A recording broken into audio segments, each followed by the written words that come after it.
Hello there, I'm Martha Teeter. I'm glad to be with you for October's installment of our emphasis on sustaining compassion.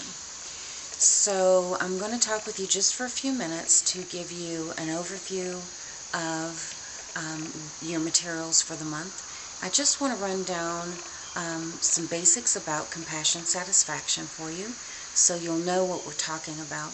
This is sort of the counterpoint to compassion fatigue. Compassion satisfaction has been called the pleasure you derive from being able to do your work well. So that satisfaction of feeling like you're in the right place, doing the right thing at the right time, and you're following the Lord. So I think that can bring a rich, deep satisfaction, and that is also a preventive against developing compassion fatigue. So when you think of compassion satisfaction, you're going to think about satisfaction, contentment, pleasure, joy, feeling a connection to the people on your team and feeling well connected with the Lord and like you're following Him, and that is really the best place you can be, is wherever God has for you to be. So I think those are just a few things you can think about as you're thinking about compassion satisfaction. Also, when you have higher levels of compassion satisfaction, you're going to feel more pleasure from helping and serving. You'll probably feel more connected to your team. You won't feel as overwhelmed by new technology or new protocols or changes within the organization. There may even be times that you get a sense of what's called the helper's high. That's that feeling of really kind of a peak moment where you think, this is what I'm supposed to be doing. This is what I was called to. This is why I'm here. And when you get those moments, and it's not a consistent experience for most people, but when you get those moments, it feels really good, and it can sustain you through some drier spells. So those rich times of feeling like you're in the right place at the right time, doing what's laid out for you to do, those can be very sustaining kind of experiences and very enriching. You may also, with greater compassion satisfaction, you may feel more positive about your ability to contribute and to help people and make yourself available for those who might need you. Also, you may feel more optimistic. You might feel more pleasure overall. You might feel more warmth and connection in your relationships. You might laugh more easily. You might be less critical and less judgmental or harsh and have a softer approach to the people around you and even to yourself. You might have a little more self-compassion. So your risk of burnout and compassion fatigue and other negative effects is reduced when you have more compassion satisfaction. A couple of other questions that I'm just going to throw out there briefly for y'all to consider. Do you get satisfaction from helping others? Do you feel invigorated by helping? Do you get pleasure from your work in ministry?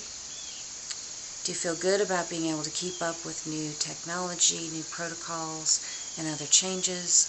Are you flexible or rigid and inflexible? Are you satisfied in your work? Do you have positive thoughts and feelings about those you work with and your team and those you serve in ministry? Do you believe you can make a difference through your ministry? Do you have thoughts that you're successful as a helper? And are you happy and pleased that you chose this line of work and that you are serving where you are? So those are some thoughts that are written down on your outline that you can discuss with each other.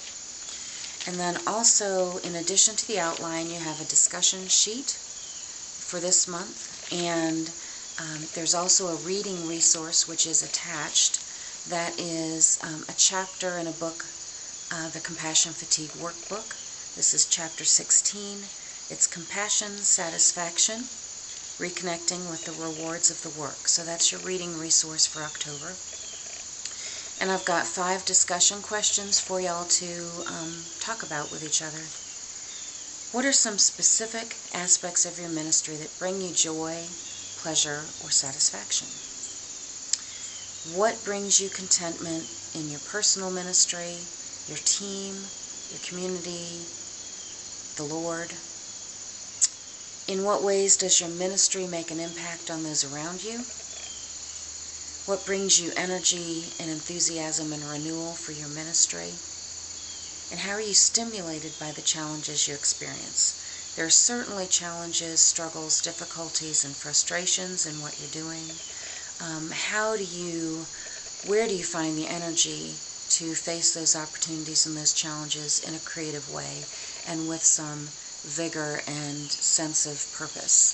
So those are your 5 discussion questions. I've also got 5 scripture verses listed on the discussion sheet for y'all to look at and discuss and pray about. And always at the end of the discussion sheet, I've got my contact information. If you want to contact me, my email address is martha@marthateeter.com.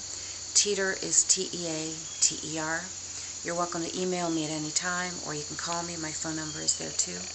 So be in touch with me if you have any feedback, questions, comments, concerns, suggestions. I'd love to hear from you, and by doing that, you can help shape where we go over the next several months together as we look at this emphasis on sustaining compassion. So, as always, God bless, and I look forward to talking with you in November. Thanks a lot.